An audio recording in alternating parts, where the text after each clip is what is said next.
Hare Krishna. Please subscribe to our channel and press the bell icon. Never miss any updates.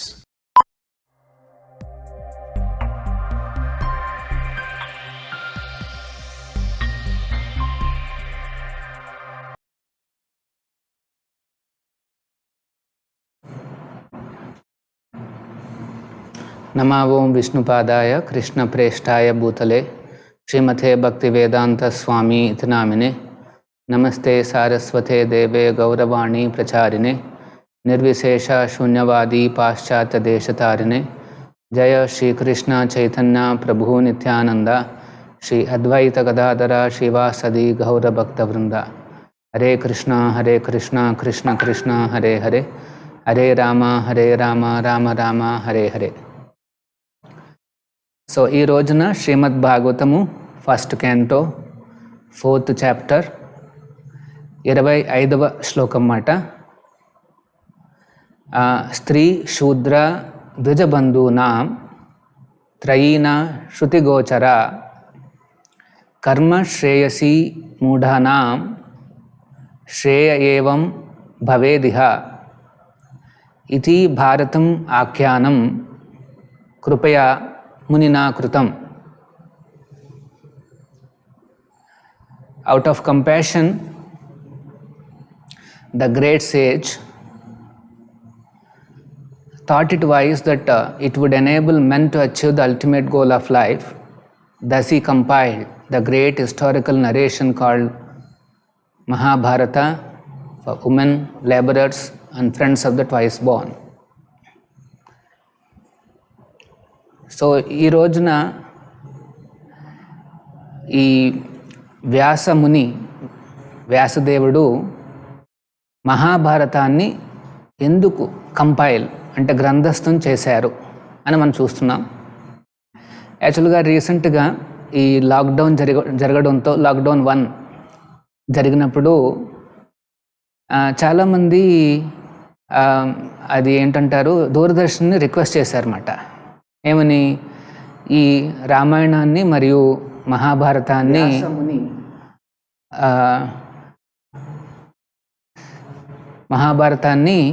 Telecast చేయమని వాళ్ళు చెప్పారన్నమాట.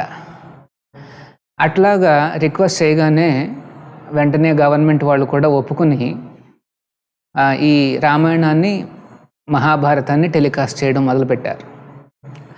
ఆ first సండేనే almost 50 million అంటే 5 కోట్ల మంది ఆ మహాభారతాన్ని చూశారంట.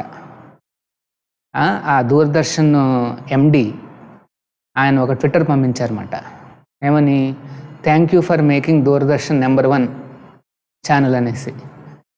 సో హఠాత్తుగా దూరదర్శన్ నెంబర్ 1 అయిపోయింది. ఎందుకంటే ఈ మహాభారతాన్ని రామాయణాన్ని చూడడానికి ఎంతోమంది ప్రేక్షకులు అది ఆల్మోస్ట్ 5 crores దాకా ఒకేసారి చూడడంతో సో ఇండియాలో ఎప్పుడైనా సరే రామాయణం కానీ ముఖ్యంగా మహాభారతం అయితే చాలా ఇంట్రెస్ట్గా చూస్తారన్నమాట. ఇన్ఫ్యాక్ట్ నాకు గుర్తుంది, మా చిన్నప్పుడు ఈ మహాభారతాన్ని ఫస్ట్ టైం వాళ్ళు టెలికాస్ట్ చేశారు. అది చేస్తున్నప్పుడు రోడ్లన్నీ కూడా నిర్మానుష్యంగా ఉండేవి. అందరూ కూడా ఇంట్లోనే ఉండి ఆ స్క్రీన్కి అతుక్కుపోయేవారు అన్నమాట. ఇన్ఫ్యాక్ట్ అప్పట్లో అంటే పవర్ కట్స్ బాగా ఉండేవి. సో మా వీధిలో వాళ్ళందరూ కూడా ఆ కరెంట్ వాళ్ళకి ఫోన్ చేసి, మీరు కానీ పవర్ కట్ చేస్తే మేము ఊరుకునేది లేదనేసి కూడా వార్నింగ్లు ఇచ్చేవారు. సో అట్లాగమాట అంత పాపులర్గా ఉండేది ముఖ్యంగా మహాభారతం. అక్కడ అంటే మహాభారతం మనకందరికీ తెలుసు. పాండవులు, కౌరవులు, మునులు, ఋషులు, దేవతలు, దేవుళ్ళు, రాక్షసులు, దెయ్యాలు, అట్లాగా ఎంతో కలర్ఫుల్గా ఉంటుందన్నమాట ఈ మహాభారతం. వాళ్ళ మధ్యన ఇంటరాక్షన్స్ అన్నమాట.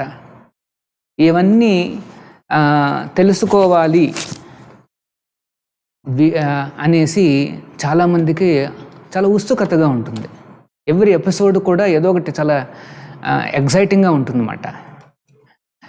సో ఇక్కడ అంతేకాదు, ఇవన్నీ కాదు, there is supreme personality of God head, కృష్ణుడు కూడా ఉన్నారన్నమాట.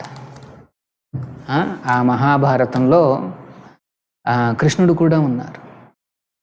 సో మరి ఈ మహాభారతాన్ని ఎందుకు రాశారు వ్యాసదేవులు అంటే, ఎందుకంటే ఈవెన్ కామన్ మ్యాన్కు కూడా అంటే ఎటువంటి వేదాల మీద ఏమంటారు అంత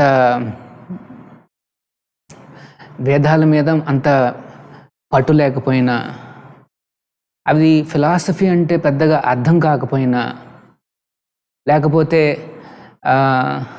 ఏమంటారు ఆ సంస్కృత శ్లోకాలు చదువుతూ వాటి యొక్క మీనింగ్లు అర్థం చేసుకోవడానికి చాలా జ్ఞానవంతంగా ఉండడం కానీ ఇట్లాంటివన్నీ సాధ్యం కాకపోయినా సరే, వాళ్ళల్లో ఈ కృష్ణ భక్తిని ఏ రకంగా పెంచాలి, ఏ వేద సారాంశాన్ని తేలిగ్గా వాళ్ళకి అర్థమయ్యే విధంగా ఏ రకంగా చెప్పాలని ఆలోచించి కృపయ ముని నా కృతం, ముని అంటే ఇక్కడ వ్యాసముని, కృపయ అవుట్ ఆఫ్ కంపాషన్ అన్నమాట, తన యొక్క ఆ కంపాషనేట్ మూడ్తో. ఎందుకంటే లాస్ట్ శ్లోకంలో చూసాము, కలియుగంలో చాలా చాలా దురదృష్టకరమైన, చాలా అన్ఫార్చునేట్ ఏమంటారు కండిషన్స్ ఉంటాయి. ప్రజలు ఆల్రెడీ చాలా స్లోగా ఉంటారు, మరియు కాస్త ఏమంటారు అన్ఫార్చునేట్ సిచ్యువేషన్స్లో ఉంటారు. డిసీజెస్, ఎనీథింగ్ మెటీరియల్ పోటెన్సీ ఉండదు, ఎక్కడ శక్తి ఉండదు, అంతా ఆర్టిఫిషియల్గా ఉంటుంది, హిపోక్రసీ, ఇన్ని రకాల లక్షణాలు చూడగానే వ్యాసముని అనుకున్నారు, వీళ్ళకి ఆ శృతి గోచర, ఆ వేదాంతము అంటే శృతి అంటే ఇవన్నీ అర్థమయ్యే పరిస్థితి లేదు, ముఖ్యంగా వాళ్ళ మెమరీస్ కూడా చాలా తక్కువగా ఉంటాయి, వీళ్ళకి ఏ రకంగా నేను ఈ సారాంశాన్ని ప్రజెంట్ చేస్తే ఈవెన్ ఒక కామన్ మ్యాన్కి కూడా, ఈవెన్ ఆడవాళ్ళకు కూడా వేదాలు అర్థమయ్యే విధంగా, లేకపోతే సమ్ వర్కింగ్ క్లాస్ ఉంటారు, వాళ్ళు పెద్దగా ఎడ్యుకేషన్ ఉండదు, ఏముండదు, ఏదో పనులు చేసుకుంటూ సంతృప్తిగా వాళ్ళు బతుకుతున్నారు, వాళ్ళకు కూడా భగవంతుడికి చేరే మార్గాన్ని తేలిగ్గా ఏ రకంగా చెప్పాలి. తర్వాత ఇక్కడ ఇంకొక పదం వాడారు, ద్విజబంధునా. ద్విజ అంటే 2 సార్లు పుట్టుక మాట. మొదటి పుట్టుక తల్లిదండ్రులు ఇస్తారు, రెండవ పుట్టుక గురువు ఇస్తాడు. సో తల్లిదండ్రులు కూడా అదే పుట్టుకనిస్తారు అంటే వైదిక కల్చర్లో సంస్కారాలు అని ఉండేవన్నమాట. సో ఎవరు పుట్టినా సరే వాళ్ళందరూ కూడా అన్ట్రైన్డ్ కదా. అన్ట్రైన్డ్ అంటే దానికి సంస్కృత పదం ఏమిటంటే శూద్ర అని అర్థం అన్నమాట. వాళ్ళు ట్రైనింగ్ ఇంకా తీసుకోలేదు. జన్మత జాయితే శూద్ర, అందరూ కూడా పుట్టుకతో శూద్రులే. వాళ్ళకి ట్రైనింగ్ ఇచ్చి మంచి స్పిరిచువల్ ట్రైనింగ్ ఇచ్చి లక్షణాలు కల్పిస్తే, మంచి లక్షణాలు సంస్కారాలన్నీ చేయిస్తే దెన్ సంస్కారాత్ భవేద్ విప్ర, సంస్కారాలతో వాళ్ళు బ్రాహ్మణులు అవుతారన్నమాట. ఇక్కడ మనం ఒకటి చాలా జాగ్రత్తగా గమనించాలి. ఈ వైదిక సొసైటీలో మొత్తం మానవ ఈ సొసైటీని 4 డివిజన్స్గా ఉండేవన్నమాట. మనం ఏ కంపెనీ తీసుకోండి, ఏ సొసైటీ తీసుకోండి, ఎక్కడైనా చూడండి, ఈ 4 రకాల వాళ్ళు మనకు కనిపిస్తూనే ఉంటారు. This is a natural division already existing in the nature. ప్రకృతిలో మనం చూసే ఈ డివిజన్ ఉంది మాట. ఉదాహరణకు మన శరీరంలో చూసామనుకోండి, ఒక భాగం ఉంది, అదేం చేస్తుంది అంటే డైరెక్షన్స్ ఇస్తుందన్నమాట, ఏది కరెక్ట్ కాదు అని. అంటే మెదడు, ఈ బ్రెయిన్ అన్నమాట, ఇది మనకు డైరెక్షన్స్ ఇస్తుంది. తర్వాత రెండోది ఈ చేతులు, బలమైన చేతులు, వక్షస్థలం, ఇవన్నీ ఏమిటంటే రక్షణ. ఎవరైనా కర్రతో కొట్టడం ఇట్లా వస్తే ఫస్ట్ మనం చేతులు ఎట్లా పెడతాం మనం కాపాడుకోవడానికి. రక్షణ కల్పించే కొన్ని మెకానిజమ్స్ ఉన్నాయి. తర్వాత మన శరీరాన్ని పోషించేది భాగం ఏమిటంటే కడుపు, ఉదరం. అది కావాలి, మనల్ని పోషిస్తుంది. తర్వాత మనం అటు ఇటు పనులు చేయాలంటే కావాల్సిన కాళ్ళు. ఈ 4 డివిజన్స్ మన శరీరంలో ఏ రకంగా ఉన్నాయో అలాగే ఈ సమాజ శరీరంలో సమాజంలో కూడా ఈ 4 రకాల డివిజన్స్ ఉన్నాయి. కొంతమంది వాళ్ళు ఇంటెలిజెంట్గా డిసైడ్ చేస్తారు ఈ రకంగా చేయాలి, ఈ రకంగా చేయాలి అనేసి. వాళ్ళు గైడెన్స్ ఇస్తారన్నమాట. తర్వాత కొంతమంది నాయకులు అవుతారు, పొలిటీషియన్స్, అధికారంలో ఉండడం, అట్లా నాయకులు అవుతారు. కొంతమంది కడుపు అంటే పంటలు పండించడము, లేకపోతే ఇలా బిజినెస్ చేయడము, గోరక్షణ, కృషి గోరక్ష వాణిజ్యం, ఇది మాట. ఇది 3వ డివిజన్. ఇట్లాంటి వాళ్ళు కూడా ఉన్నారు. Plus normal very simple workers, వాళ్ళు ఇంకా మాకేం అవసరం లేదు, మాకేమైనా పనులు ఇవ్వండి అనేసి అడుగుతుంటారు అన్నమాట. సో ఇవి న్యాచురల్గా ఉన్న డివిజన్స్ ఆల్రెడీ. ఈ డివిజన్స్కి పెట్టిన పేరేంటయ్యా అంటే బ్రాహ్మణ, క్షత్రియ, వైశ్య, శూద్ర అని పేర్లు అన్నమాట. దీన్ని చాతుర్వర్ణ్యం మయా సృష్టం. భగవంతుడే ప్రకృతి ద్వారాగా ఈ డివిజన్స్ను సృష్టించాడు ఆయన. ఎందుకంటే సమాజానికి దిశానిర్దేశం ఇచ్చేవాళ్ళు ఉండాలి. కానీ దేని అనుసారం ఇస్తారు వాళ్ళు? ఈ వేదాల అనుసారం అన్నమాట, ఈ భగవద్గీత అనుసారం, శ్రీమద్ భాగవతం అనుసారం వాళ్ళు దిశానిర్దేశం ఇస్తారు. ఆ దిశానిర్దేశాలు ఎవరికి ఇస్తారు? క్షత్రియులకి, అంటే పరిపాలించేవారికి. వాళ్ళు పరిపాలించే వాళ్ళు ఆ జ్ఞానాన్ని, ఆ దిశానిర్దేశాన్ని తీసుకుని వాళ్ళ లక్షణాలు కూడా చాలా అద్భుతంగా ఉంటాయి. రాజులు కూడా ఆల్మోస్ట్ ఋషులుగా ఉండేవారు, అందుకనే రాజర్షే, వాళ్ళని రాజర్షులు అంటారన్నమాట. ఆ తర్వాత వాళ్ళ పాలనలో చక్కగా ఈ పంటలు పండించడం, గోవుల్ని రక్షించడం, బిజినెస్ చేయడం, ఇట్లాంటివి ఇంకొక కేటగిరీ వాళ్ళు చేస్తారు. వాళ్ళు వైశ్యులు అంటారు. కొంతమంది ఏంటంటే చాలా సింపుల్గా ఉంటారు, వాళ్ళు జస్ట్ కాయ కష్టం చేసుకుంటారు, తర్వాత సంతృప్తిగా బతుకుతారు. సో ఈ 4 డివిజన్స్ అనేవి మనం చూస్తున్నాం. ముఖ్యంగా ఇక్కడ ఇంపార్టెంట్ ఏంటంటే బ్రాహ్మణులు, క్షత్రియులు చాలా డివోటెడ్గా ఉండాలి. అప్పుడే మొత్తం సమాజం అంతా కూడా హ్యాపీగా ఉంటుంది. బ్రాహ్మణులు కూడా వాళ్ళు ఏమన్నా డైరెక్షన్ ఇస్తే అది ఈ కృష్ణ ఈ భగవద్గీత ఆధారంగా నిర్ణయించబడి ఉండాలన్నమాట, మంచిదా కాదా. రాజు కూడా అలా బ్రాహ్మణులు చెప్పిన మాటలు వింటూ చాలా ఎన్ఫోర్స్ చేసేవాడు అనమాట, ఆ సమాజంలో ఎన్ఫోర్స్ చేసేవారు అనమాట. So this is important. కానీ ఇక్కడ ఒకటి అర్థం చేసుకోవాలి, ఎవరు బ్రాహ్మణులు కావచ్చు? గుణకర్మ విభాగశః, గుణాలు వాళ్ళ కర్మల వలన వాళ్ళు ఎవరైనా సరే బ్రాహ్మణులు కావచ్చు. గుణకర్మ విభాగశః. ఇప్పుడు ఏమైందంటే ఇండియాలో ఈ వైదిక సిస్టమ్ డిగ్రేడ్ అయిపోయి క్యాస్ట్ సిస్టమ్గా మారిపోయింది. వర్ణాశ్రమ సిస్టమ్ ఏమైపోయిందయ్యా అంటే ఇప్పుడు క్యాస్ట్ సిస్టమ్ అయిపోయిందన్నమాట. ఇది ఎవరు ఎట్లాగ పొలిటికల్గా మార్చారు అనేసి మనం, అది వేరే విషయం, కానీ డిగ్రేడేషన్ అయితే అయిపోయింది. ఒరిజినల్గా ఉండే వర్ణాశ్రమ దేని ప్రకారం అయ్యా అంటే నీ యొక్క గుణాలు బట్టి, నీ యొక్క లక్షణాలు, నీ యొక్క కర్మలు బట్టి, నీ బిహేవియర్ ఏమిటి, నీ లక్షణాలు ఏమిటి, నీ కర్మలు ఏమిటి, వాటి బట్టి. కానీ ఇప్పుడు క్యాస్ట్ సిస్టమ్ అంటే ఏమిటంటే జన్మతః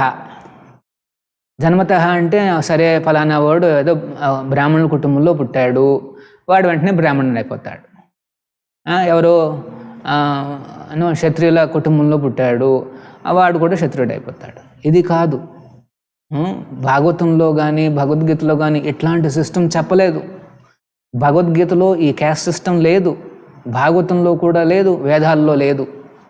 ఇది మానవ నిర్మిత సృష్టించిన సిస్టమ్ అన్నమాట ఈ క్యాస్ట్ సిస్టమ్ అనేది. అందుకనే ఈ ప్రభావం అనేది చాలా దారుణం అన్నమాట. యాక్చువల్గా చెప్పితే ఎవరైనా సరే, బ్రాహ్మణులు కావచ్చు, ఎవరైనా సరే క్షత్రియులు కావచ్చు, ఎవరైనా సరే వైశ్యులు కావచ్చు, ఎవరైనా సరే సింపుల్గా ఉండిపోవచ్చు. ఇది సాధ్యం అన్నమాట. ఎవరైనా సరే, ఎక్కడ పుట్టాడని కాదు. ఎందుకంటే పుట్టుకతో అందరూ ఈక్వలే. జన్మతః జాయితే శూద్ర, అందరూ శూద్రులే. వాళ్ళకి ట్రైనింగ్ ఇచ్చి నెమ్మదిగా ట్రైనింగ్ ఇచ్చి సంస్కారాలన్నీ చేయించి ఇలా వస్తే అప్పుడు ఎవరైనా సరే బ్రాహ్మణులు కావచ్చు. కానీ వాడికి ఆ ఇంక్లినేషన్ ఉండాలి. వేద పఠన, ఆ భగవంతుడి యొక్క వర్షిప్, పూజ చేయడము, చాలా ఆస్టియర్గా తపస్సు చేస్తూ, శమోధమో తపస్సు, గుణాలు ఉన్నాయి. బ్రాహ్మణులు ఎవరయ్యా అంటే ఆ లక్షణాలన్నీ చెప్పబడ్డాయి. అట్లా ఎవరు చేస్తారో వాళ్ళందరూ బ్రాహ్మణులే. వాళ్ళు ఏ మతం వాళ్ళు, లేకపోతే ఏ కులం వాళ్ళు, లేకపోతే ఏ ప్రాంతం వాళ్ళు, ఏ దేశం వాళ్ళు, ఎక్కడ పుట్టారు, ఇవన్నీ ఇమ్మెటీరియల్.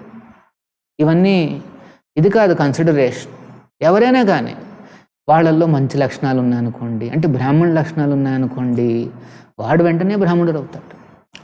ఒకవేళ బ్రాహ్మణ కుటుంబంలో పుట్టి వాడు కూడా ఇలా బాటిల్ పట్టుకుని అటు ఇటు పరిగెడుతున్నాడు అనుకోండి, వాడు బ్రాహ్మణుని అట్లా అంటాం. ఇది డిగ్రేడేషన్ అన్నమాట. వీళ్ళు ఏమంటారంటే, నేను పుట్టాను కదా, నేను బ్రాహ్మణునే అంటారు, మీరందరూ నన్ను రెస్పెక్ట్ ఇవ్వాలంటాడు. కానీ వీడి బిహేవియర్ చూస్తే, లక్షణాలు చూస్తే వేరే వాళ్ళకి ఎలా ఉన్నా అలాగే ఉన్నాయి. వీడిని ఎందుకు రెస్పెక్ట్ ఇవ్వాలి?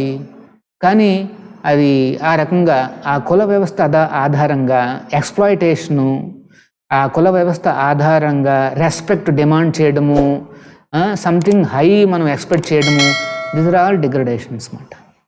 శాస్త్రాలు లేనివి.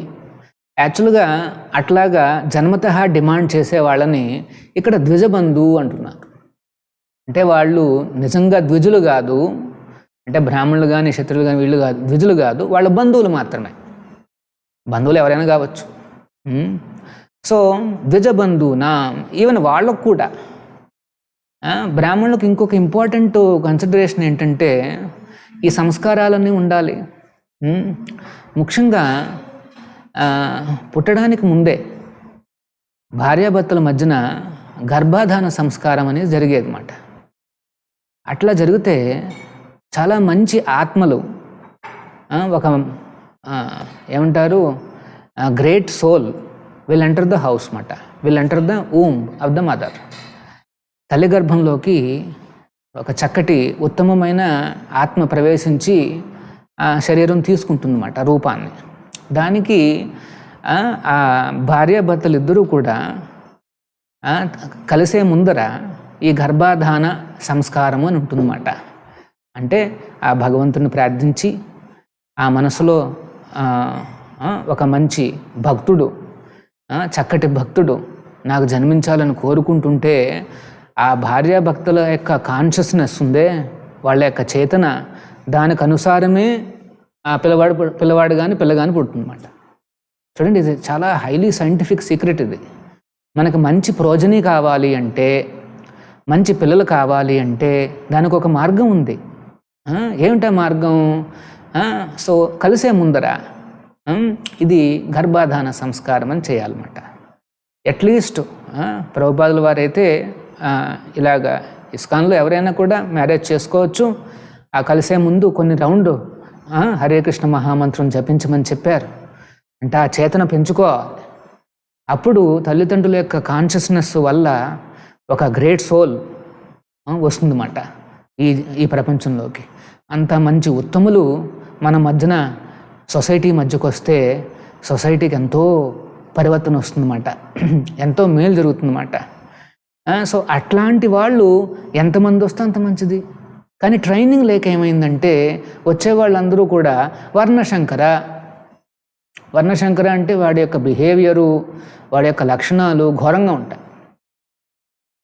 కాకపోతే ఒక ఛాన్స్ ఉంది ఏంటంటే, పుట్టిన తర్వాత కూడా పిల్లల్లో కాస్త మంచి మార్పులు రావాలి, లక్షణాలు బాగా ఉండాలి అనుకుంటే కౌమార ఆచరేత్ ప్రాజ్ఞో ధర్మాన్ భాగవతాని.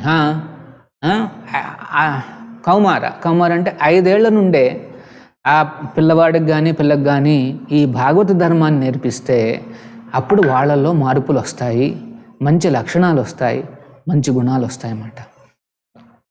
ఏం చేయాలి ఏం చేయకూడదు అన్న వివేకం కూడా వస్తుంది, సంస్కారం వస్తుంది, వివేకం వస్తుంది.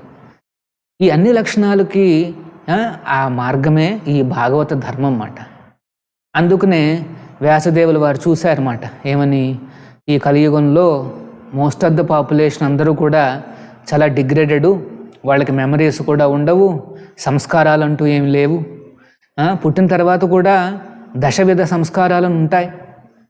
ఫస్ట్ హెయిర్స్ని కట్ చేయడము, నామకరణం అందరూ చేయిస్తారు, విద్యారంభం చేయిస్తారు. అట్లాగా మ్యారేజ్ కూడా ఒక సంస్కారము. అట్లాగా మ్యారేజ్ చేసుకున్న తర్వాత నో క్వశ్చన్ ఆఫ్ డైవర్స్ అనేది వేదాల్లో ఎక్కడా ఉండదు, ఒక్క మొక్క కూడా లేదు అందులో. ఇదంతా పాశ్చాత్య దేశస్థుల కల్చర్ అన్నమాట. సో చిన్నప్పటి నుండి పిల్లవాడికి ట్రైనింగ్ ఇస్తే తర్వాత మ్యారేజ్ అయిన తర్వాత కూడా వాళ్ళు చక్కగా అణిగిమణిగి కలిసిమెలిసి జీవిస్తారు. ఇప్పుడు ఏమైందంటే మన ట్రైనింగ్ ఎలా ఉందంటే ఇద్దరికీ అహంకారాలు బాగా పెరిగే విధంగా ఉంది ట్రైనింగ్. పిల్లవాడు పెద్ద పెద్ద డిగ్రీలు, అమ్మాయి పెద్ద పెద్ద డిగ్రీలు, అహంకారాలు ఎక్కువ, సంస్కారాలు తక్కువ. ఇది పరిస్థితి. అహంకారం వల్ల ఏమవుతుందంటే నేను ఎందుకు చేయాలి సేవ, మీరు చేయండి, మీరు చేయొచ్చు కదా, నాకెందుకు చెప్తున్నారు అనేసి ఈమె. ఆయన ఏమంటాడు, అట్లా కాదు, నువ్వు చేయాలి కదా, ఆడవాళ్ళు చేయాలి కదా అనేసి వాడు. సో ఇట్లాగా ప్రతి చిన్నదానికి కూడా వాళ్ళ ఒపీనియన్సు, ప్రతి చిన్నదానికి కూడా పెద్ద పెద్ద రక్కస్సు, ఎట్లా పరిస్థితి అన్నమాట. అప్పుడు మ్యారేజెస్ అన్నీ ఎట్లాగా స్టెబుల్ అవుతాయి? మా జనరేషన్లో చూసామంటే మేము చిన్నపిల్లలుగా ఉన్నప్పుడు ఎంతో వయసు ఉన్న వాళ్ళు 70-80 ఏళ్ళ వయసులో ఉన్న ఇద్దరు భార్యాభర్తలు ఇద్దరూ కూడా చక్కగా నడుచుకుంటూ అట్లాగా మా వీధిలో, అంటే మేము చిన్నపిల్లలుగా కూర్చునే వాళ్ళం అన్నమాట. అంటే టౌన్స్లో ఏముంటుంది, పెద్ద పనులే ఉండవు అప్పట్లో. ఈవినింగ్ కల్లా అందరూ బయటకు వచ్చి కూర్చుంటారు. సిటీలో ఇవన్నీ తెలియదు వాళ్ళకి, ఇవన్నీ పరిచయం ఉండదు, ఎప్పుడు చూస్తున్నా అటు ఇటు పరిగెట్టడం ఇక్కడ. సో అక్కడ కూర్చుంటే మనం చూస్తుంటాం అన్నమాట, అలా వస్తుంటారు కొంతమంది. అలా ఫ్యామిలీలు చూసేవాళ్ళు 70 ఏళ్ళు 80 ఏళ్ళు చక్కగా ఆరోగ్యంగా కళకళలాడుతూ చక్కటి బొట్లు చీరలు కట్టుకుని అమ్మ తర్వాత నాన్న ఇద్దరు కూడా అట్లా నడుచుకుంటూ వెళ్ళి అక్కడ దేవస్థానం చూసుకుని మళ్ళీ వెనక్కి వెళ్ళిపోవడం. ఈ కల్చర్ ఎక్కడుంది? మనం సివిలైజేషన్ బాగా పెరిగింది అనుకుంటున్నాం, అడ్వాన్స్మెంట్ అయ్యింది అనుకుంటున్నాం, కానీ మనం పారామీటర్స్ అన్ని అనలైజ్ చేస్తే డిసీజెస్ పెరుగుతున్నాయి, కొత్త డిసీజెస్, కరోనా అని ఇదని అదని.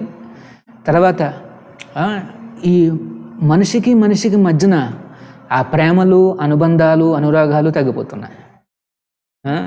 అందుకనే వ్యాసముని కృపయ మునినా కృతం, చాలా కరుణతో, సరే వీళ్ళందరికీ ఆ మైండ్ ప్రాపర్గా ఉండదు, మెమరీస్ కూడా సరిగ్గా ఉండవు, తర్వాత వీళ్ళకి అట్రాక్టివ్గా ఈ వేదాన్ని ప్రజెంట్ చేయాలి, చేయకపోతే పాపం చాలా సతమతమవుతున్నారు అని చెప్పి ఈ మహాభారతాన్ని ఆయన కంపైల్ చేశారు.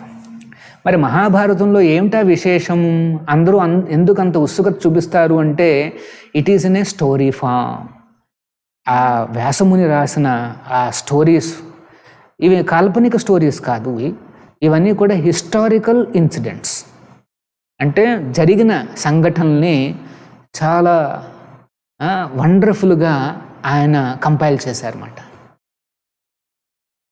ఈ టుక్ ద ఫ్యాక్ట్స్ అండ్ వండర్ఫుల్గా కంపైల్ చేసి మహాభారతంలో కూడా భగవద్గీతను అది ఉండడంతో మొత్తం వేదాంత సారం అంతా కూడా ఉన్నట్టే.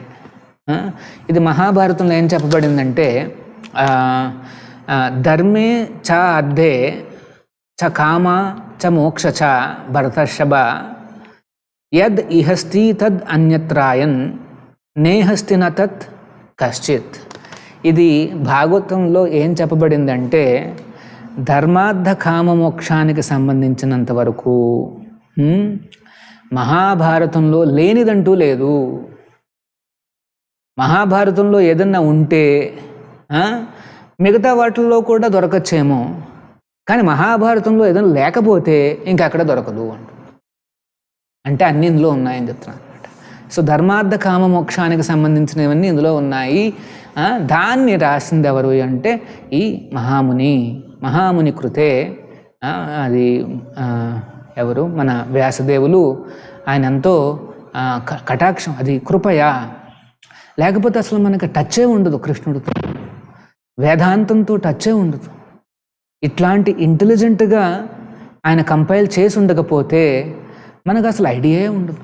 కానీ మహాభారతం చూస్తే అర్థమవుతుందో కృష్ణుడు భగవంతుడు, ఆయన విశ్వరూపం, లేకపోతే పాండవులను రక్షించడం, దుష్ట శిక్షణ, ఆ రకంగా మనం చూస్తున్నాం.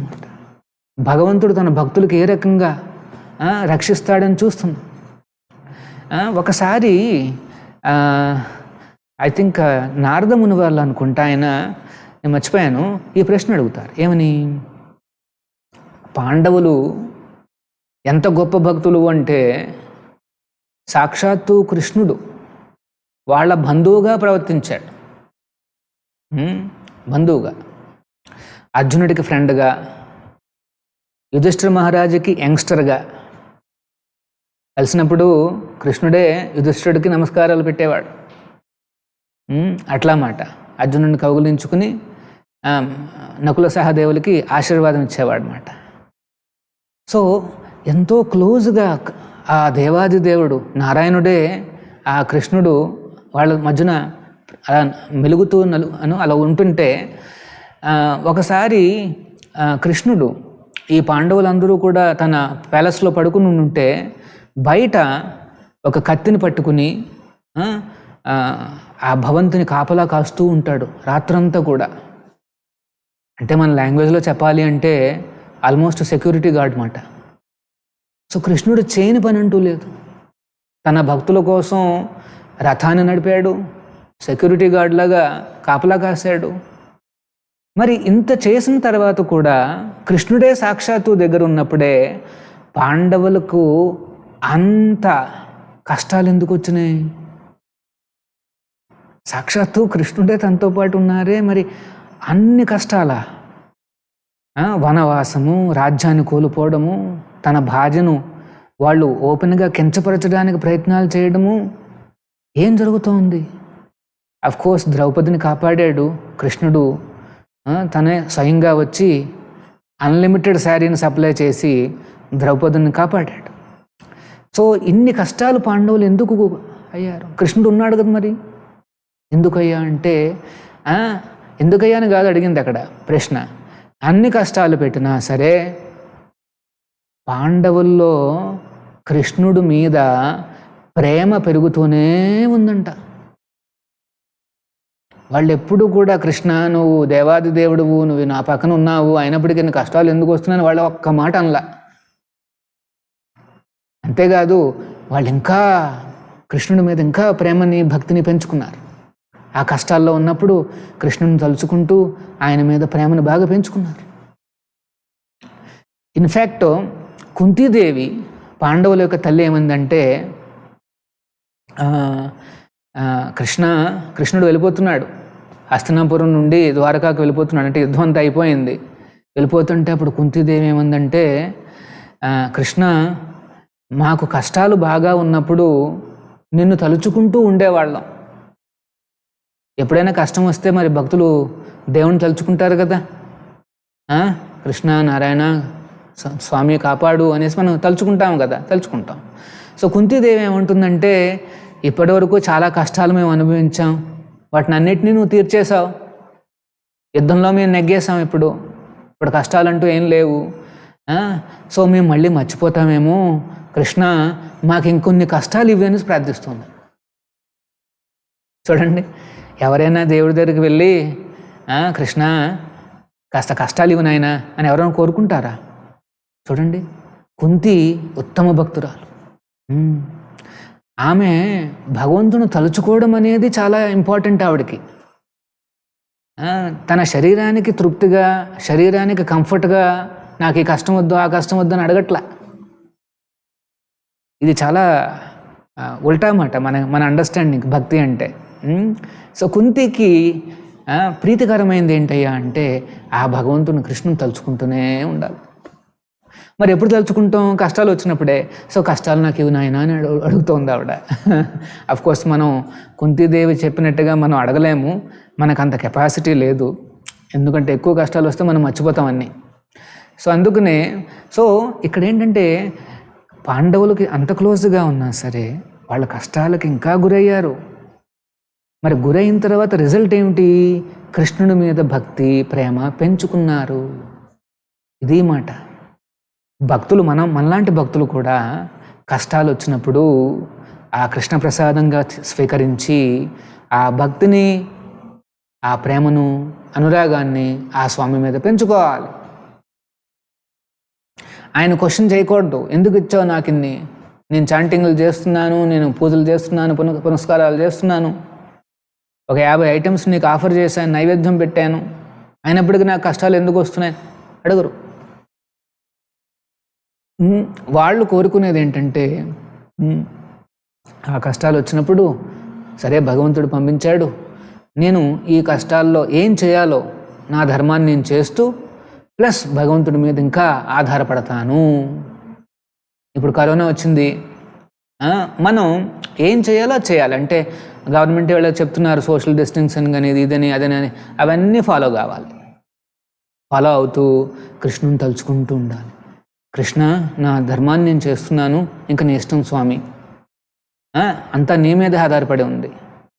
నన్ను పోషించడానికి, నన్ను రక్షించడానికి నాకు ఇంకా కోరిక అంటూ ఏం లేదు, నిన్ను తలుచుకోవడమే నా కోరిక. ఇది ఉత్తమ భక్తి మాట. సో ఇది చైతన్య మహాప్రభుల వారి యొక్క ఏమంటారు ఆ పాత్ మాట, ఆ డైరెక్షన్. జనరల్గా మనుషులు అందరికీ చెప్పేది ఏంటంటే ఇది పురుషార్థాలు అంటారు. 4 పురుషార్థాలు ఉంటాయి: ధర్మ, అర్థ, కామ, మోక్ష. 4 పురుషార్థాలు. కానీ మహాప్రభులు వారు ఏమంటారు అంటే ఈ 4 పురుషార్థాలు మనకి నిజంగా సంతృప్తిని కలిగించలేవు, పంచమ పురుషార్థం కావాలి, ప్రేమ పుమార్థో మహాన్. అదే ప్రేమ మాట, ఆ కృష్ణుణ్ణి ప్రేమించడం. చూడండి, పాండవులు ఎంత ప్రేమించారు కృష్ణుణ్ణి. ఏమీ అడగలేదు, ఒక్క మాట కూడా అనలా. నన్ను ఈ కష్టం నుండి తప్పించు తండ్రి అని ఎప్పుడు అడగల. వాళ్ళు కృష్ణుడి మీద ఆధారపడి ఆ స్వామిని తలుచుకుంటూ వాళ్ళ ధర్మాన్ని వాళ్ళు చేశారు. కష్టాలు వచ్చినప్పుడు కూడా కృష్ణుడి మీద ఆధారపడి వాటిని క్రాస్ ఓవర్ చేసేశారు. అల్టిమేట్గా భగవంతుడు తన భక్తులను రక్షిస్తాడు. అదే మనం ఈ మహాభారతంలో చూస్తామన్నమాట. కృష్ణుడికి ఏదో ప్లాన్ ఉంది, అందుకనే వెంటనే ఏమి చేయలేదు ఆయన. ఫైనల్గా ఏం చేశాడంటే మొత్తం దుష్టులందరినీ కూడా ఒక చోటుకు తీసుకొచ్చాడు, కురుక్షేత్రానికి. అప్పుడు పాండవులు ఇటువైపు పెట్టాడు, అటువైపు కౌరవులు ఉన్నారు.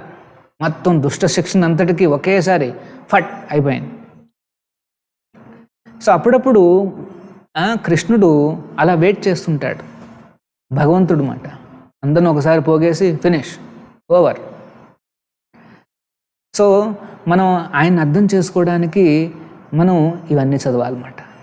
కృష్ణుని అర్థం చేసుకోవాలి, కృష్ణుడి యొక్క లీలలను అర్థం చేసుకోవాలి. చేసుకుంటేనే చాలు, మనకి నెక్స్ట్ జన్మ అంటూ ఉండదు అన్నమాట. త్యక్వా దేహం పునర్జన్మనైతి మామేతి సో అర్జున. ఇది ఈ జన్మ పూర్తయిన తర్వాత ఇంకా మళ్ళా నెక్స్ట్ జన్మ రాదు. ఎందుకు కృష్ణుడు అట్లా చేశాడు, ఆ రహస్యాలన్నీ మనం అర్థం చేసుకుంటే ఆటోమేటిక్గా ఆల్రెడీ మోక్షం కాదు, మోక్షం కంటే పంచమ పురుషార్థం అంటే ఆ కృష్ణ ప్రేమను పొందొచ్చు అన్నమాట. ఇది మహాప్రభుల వారి యొక్క కంట్రిబ్యూషన్. ఆయన జస్ట్ హరినామాన్ని చెబుతూ కృష్ణుడిని అర్థం చేసుకోవడానికి ప్రయత్నిస్తే చాలు, మనం డెస్టినేషన్కి చేరిపోతాం అన్నమాట. సో ఇక్కడ వ్యాసదేవులు చూశారు, క్రమశ్రేయసి మూఢానాం శ్రేయ. అంటే ఆర్డినరీ ప్రజలకు వాళ్ళకేం తెలియదు, జస్ట్ ఆహార నిద్ర భయం ఐదునం గురించే వాళ్ళు ఆలోచించుకుంటూ వాళ్ళ పనులు వాళ్ళు చేసుకుంటూ పోతుంటారు. కానీ వాళ్ళకి శ్రేయ, అల్టిమేట్ సుప్రీం బెనిఫిట్ ఇవ్వాలనేసి ఆయన ఏం చేశారంటే ఇది భారతం మహాభారత్ ఆఖ్యానం. ఆఖ్యానం అంటే హిస్టారికల్ ఫ్యాక్ట్స్ అన్నమాట. మరి ఈ మహాభారత్ అంటే, భారత్ అంటే ఏంటి అర్థం అంటే, వ్యాసదేవులు రాసినప్పుడు భారత్ అంటే మొత్తం ఈ భూమంతా కూడా, సామ్రాట్టు అంటే మొత్తం భూ ప్రపంచాన్ని పరిపాలించేదన్నమాట. భరతుడు అన్న మహారాజు, ఆయన తర్వాత ఈ ప్లానెట్కి భారతవర్ష అని పేరు వచ్చింది.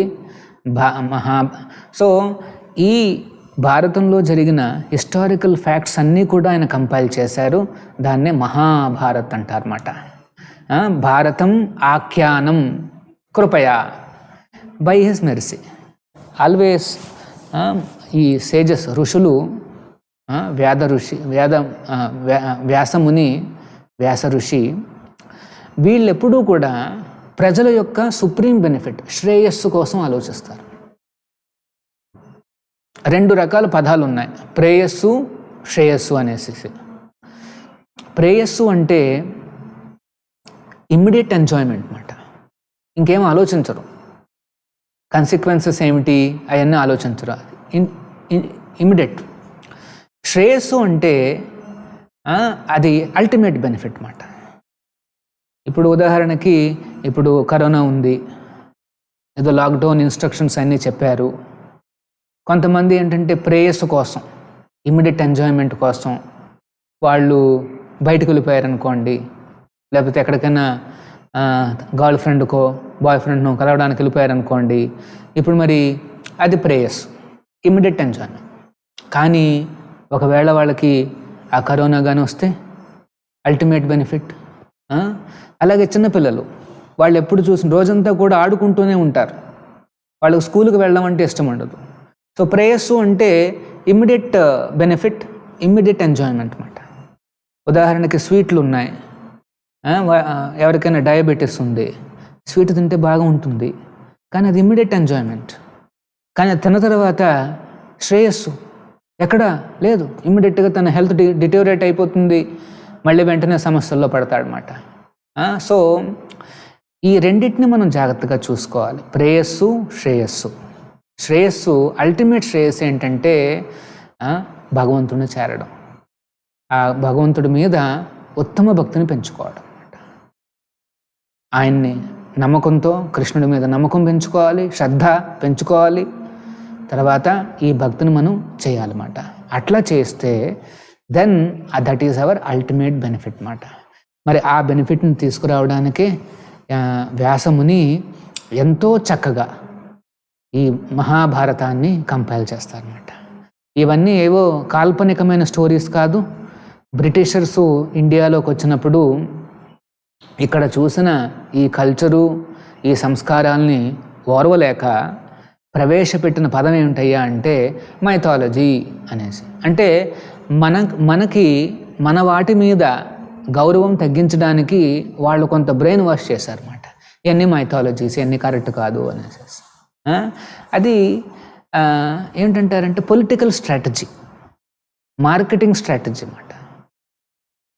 మన గ్రంథాల నుండి మనల్ని దూరం చేయడానికి చేసిన స్ట్రాటజీ అన్నమాట. సో మనం వాటికి, ఈ మార్కెటింగ్ వీటికి పడకుండా, పొలిటికల్ స్ట్రాటజీస్కి లోను కాకుండా ఆ భగవంతుని చేరాలి అంటే దానికి ఫస్ట్ శ్రద్ధ కావాలన్నమాట. ఈ శాస్త్రాలన్నీ రాసింది ఎవరు? సాక్షాత్తు వ్యాసముని, ఆయన కుమారుడు సుఖదేవ్ గోస్వాములు వారు చెప్పిన భాగవతం. సుఖదేవ్ గోస్వాములు వారు ఆల్రెడీ లిబరేటెడ్, ఎటువంటి సామాన్య ఈ లోకపు విషయాలన్నీ ఆయనకి ఇంట్రెస్ట్ లేదు. అయినప్పటికీ కూడా శ్రీమద్ భాగవతంలో ఆయన ఆకర్షణలు అయ్యారంటే ఆ భగవంతుడి యొక్క లీలలు ఎంత చక్కగా కమనీయంగా ఉంటాయో మనం ఆలోచించాలన్నమాట. సో వాటినే మన వ్యాసముని ఎంతో అందంగా చక్కగా ఈ మహాభారతం ద్వారా మనకందరికీ కూడా సమర్పించారు. అందుకనే చూడండి, ఆ స్టోరీస్ చూస్తే వింటేనే చాలు మనకు చాలా ఉత్సుకతగా ఉంటుంది. ఏమైంది, నెక్స్ట్ ఏమైంది, కృష్ణుడు ఏం చేశాడు, అట్లాగా మనకు అర్థమవుతుందన్నమాట. యాక్చువల్గా ఒక భక్తుడు ఉన్నాడు, ఆయన ఈ కురుక్షేత్ర యుద్ధంలో పార్టిసిపేట్ చేయలేదు. కొద్దిగా పేరు నాకు గుర్తు రావట్లేదు.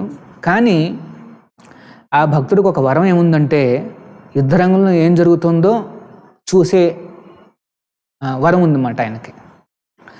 సో ఈ 18 రోజులు మొత్తం యుద్ధాలన్నీ పూర్తయిపోయాయి.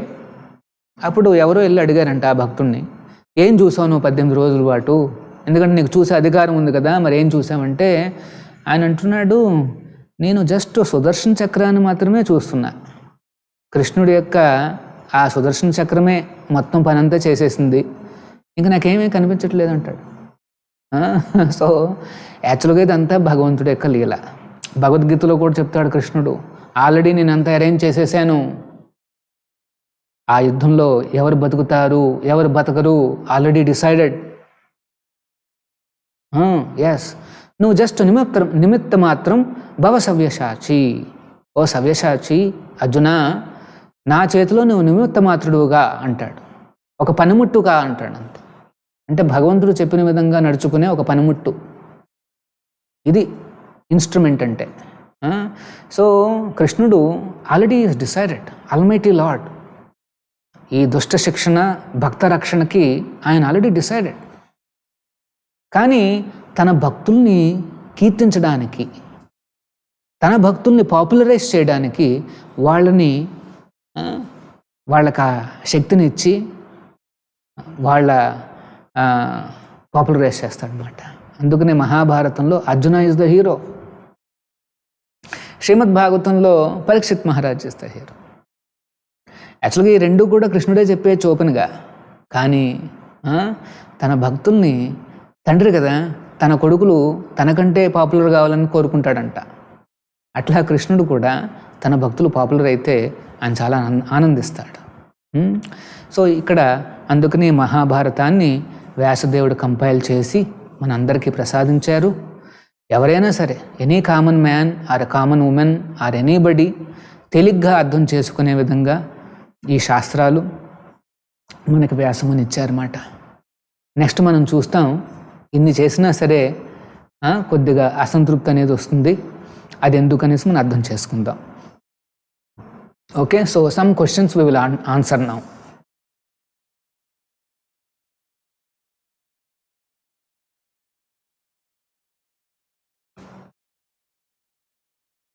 సో ఇక్కడ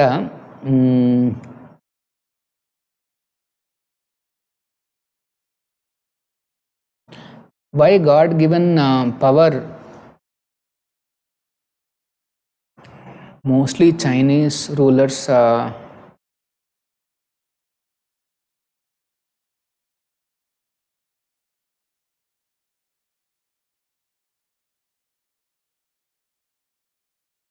yeah.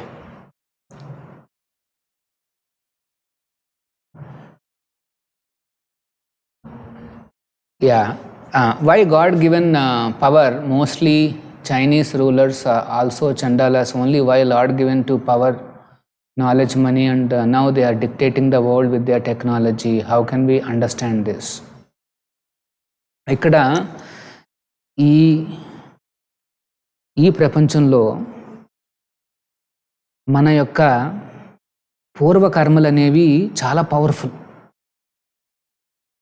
సో పూర్వ జన్మల్లో మనం ఏమన్నా కాస్త మంచి పుణ్యాలు చేసుకుని ఉండుంటే ఈ జన్మలో ఆటోమేటిక్గా పవర్ వచ్చేస్తుంది. సో జన్మైశ్వర్య శృతిశ్రీ, సో ఇది 4 రకాలుగా ఉంటుందన్నమాట మంచి కర్మ. మనం కానీ ఈ జన్మలో మంచి కర్మలు చేస్తే నెక్స్ట్ లైఫ్లో జన్మ, ఐశ్వర్య, శృతిశ్రీ ఈ 4ట్లో ఉంటుంది. జన్మ అంటే మంచి జన్మ వస్తుంది. మంచి జన్మ అంటే హఠాత్తుగా మనం ఒక బిర్లా ఫ్యామిలీలో పుట్టేస్తాం అన్నమాట. జన్మ ఐశ్వర్య, మంచి ఐశ్వర్యాలు వస్తాయి.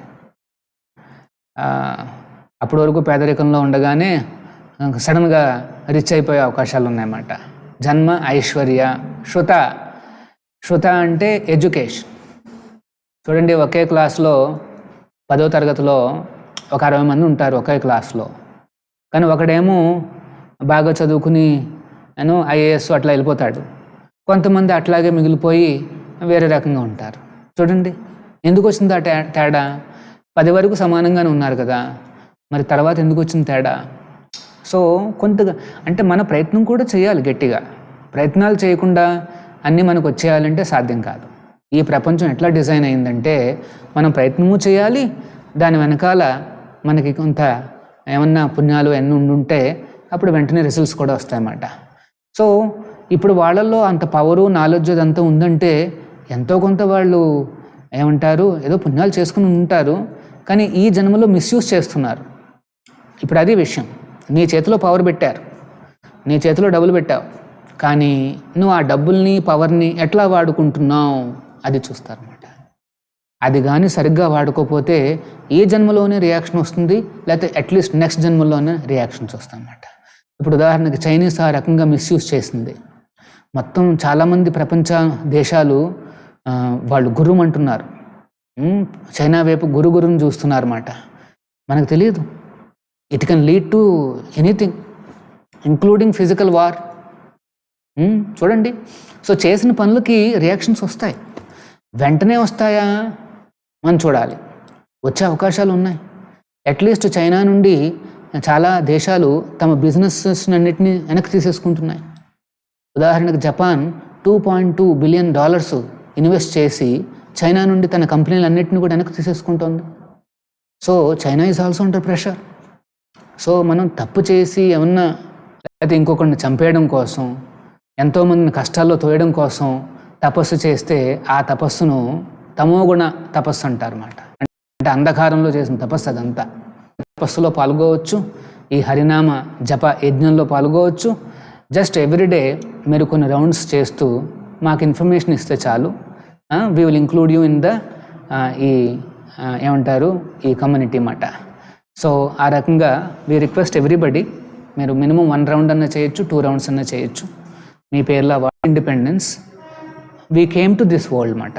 ఈ ప్రపంచంలోకి వచ్చాం ఎందుకు? I want to do independent activities.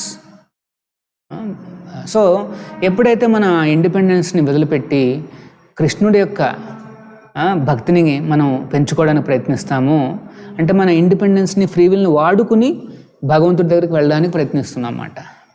అట్లా చేస్తున్నాము. Krishna is giving assurance. ఏమని? ఒకసారి నా దగ్గరికి వస్తే again you will not come back అనేసి. సో భగవద్గీతలో కృష్ణుడు ఈ ప్రామిస్ చేస్తాడు. ఏమని? Once we go back to his abode, we will never come again to this material world. So ఆ అష్యూరెన్స్ ఉంది. మనం కూడా కొద్దిగా మనకి ఇప్పుడు ఒకసారి ఫ్యాన్లో మన చిన్న చైన పెట్టామనుకోండి, అండ్ కొడుతుందన్నమాట అది. మళ్ళీ మనం ఫ్యాన్లో చేయబెట్టాం. లేకపోతే ఒక నిప్పు ఉందనుకోండి, అందులో కొంచెం చేయబట్టే. నేను కూడా సాధకుడినే, భక్తి పెంచుకోవడానికి ప్రయత్నాలు చేస్తున్నాను. కానీ టర్నింగ్ పాయింట్ ఏంటంటే ఈ కృష్ణ కాన్షియస్నెస్ ఈ మూమెంట్లోకి రావడము, అంటే టచ్లోకి రావడము. ఎట్లాగా? ప్రభుపాదుల వారి యొక్క పుస్తకం చదవడం, గురువుగారి పుస్తకం చదవగానే క్లారిటీ వచ్చిందన్నమాట. దేవుడు ఎవరు, అల్టిమేట్ ట్రూత్ ఏమిటి, మనమేమిటి, ఈ జన్మ ఏమిటి, ఈ లోకం ఏమిటి, ఈ ప్రకృతి ఏమిటి. సో అవన్నీ కూడా భగవద్గీతలో ఉన్నవన్నీ కూడా నేను అప్లై చేయడం మొదలుపెట్టా, ప్రాక్టికల్గా చూడడం మొదలుపెట్టా అనమాట. ఒకసారి నాకు ఇవన్నీ వర్క్ అవుతున్నాయని అర్థం కాగానే వెంటనే ఇంకాస్త ఈ లైన్లో ఇంకాస్త పెరగాలన్న ఉద్దేశంతో ఈ మూమెంట్ని జాయిన్ అయ్యా అనమాట. సో అది హరే కృష్ణ మూమెంట్లోకి జాయిన్ అవ్వడం అది వేరే విషయం. ఎవరైనా సరే ఈ భగవద్గీతను కానీ భాగవతాన్ని కానీ చక్కగా అర్థం చేసుకుని ఆచార్యుల వారు ఇచ్చిన ఇన్స్ట్రక్షన్స్ ఫాలో అయితే ఎక్కడున్నా సరే స్థానే స్థిత శృతిగతాం తనువాన్ మనోభి. తను అంటే తన శరీరాన్ని, మనస్సుని మనం ఆ కృష్ణ సేవలో ఉపయోగించాలి. స్వామి గురించి వినాలి, భగవంతుడి గురించి వినాలి. వెంటనే వీ కెన్ అడ్వాన్స్. ఎక్కడున్నా సరే అది అడ్వాన్స్ కావచ్చు అన్నమాట.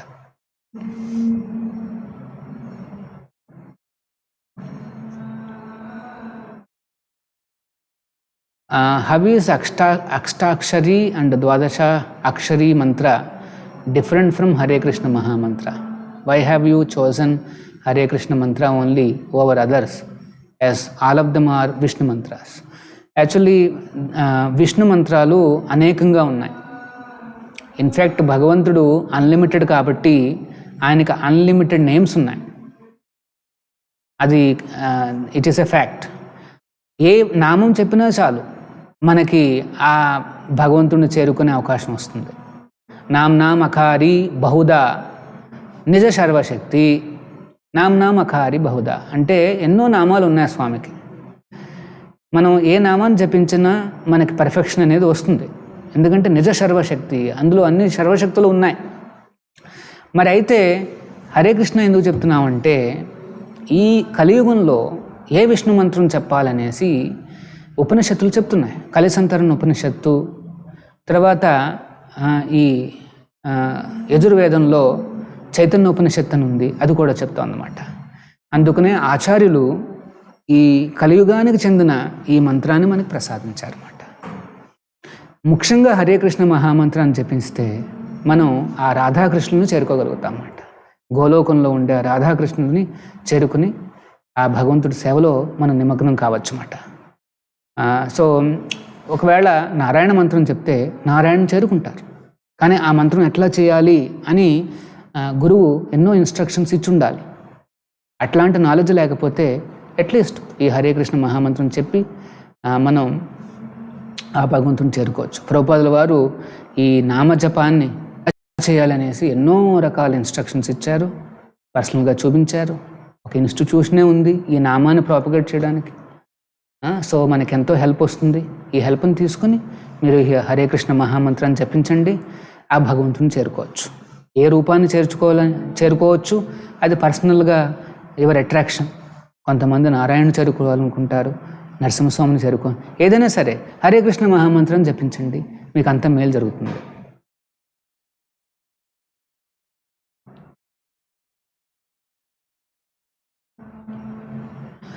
Hare Krishna devotees will not believe in astrology because everything will be taken care by Lord Krishna. Is this true, Prabhuji? Please explain it. Astrology అనేది వైదిక శాస్త్రం. వేదాలలో ఎన్నో రకాల డివిజన్స్ ఉన్నాయి. మెడిసిన్ ఉంది, దాన్ని ఆయుర్వేదం అంటారు. తర్వాత ఆస్ట్రాలజీ ఉంది, అంటే మన యొక్క డెస్టినీ చెప్పేది మాట. జ్యోతిష్ శాస్త్ర అంటారు, లేకపోతే దట్ దెర్ ఈజ్ ఏ శాస్త్ర for weapons.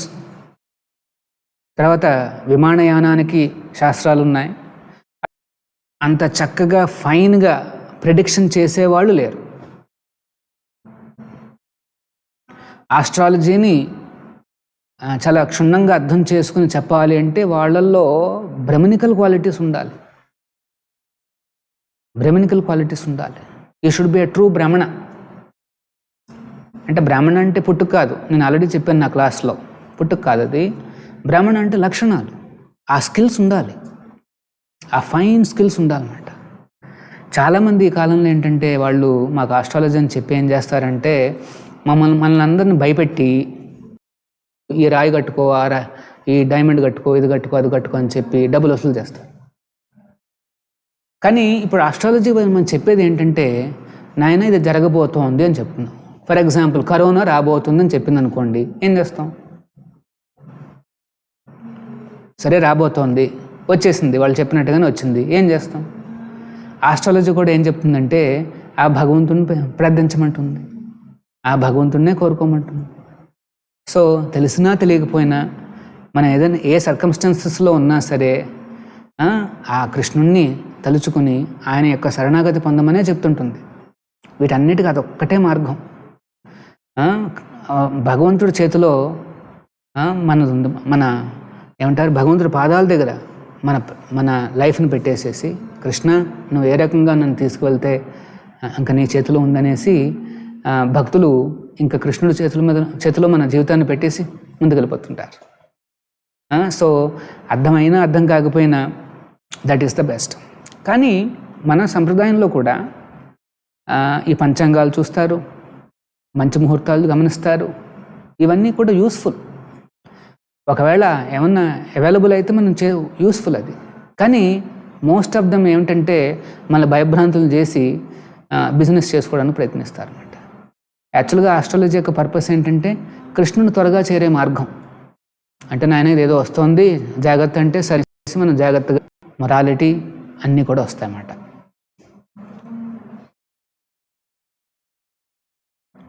Some good people also died in Kurukshetra. యాక్చువల్గా కురుక్షేత్రంలో ఎవ్వరూ మిగుల్లా, జస్ట్ పాండవులు,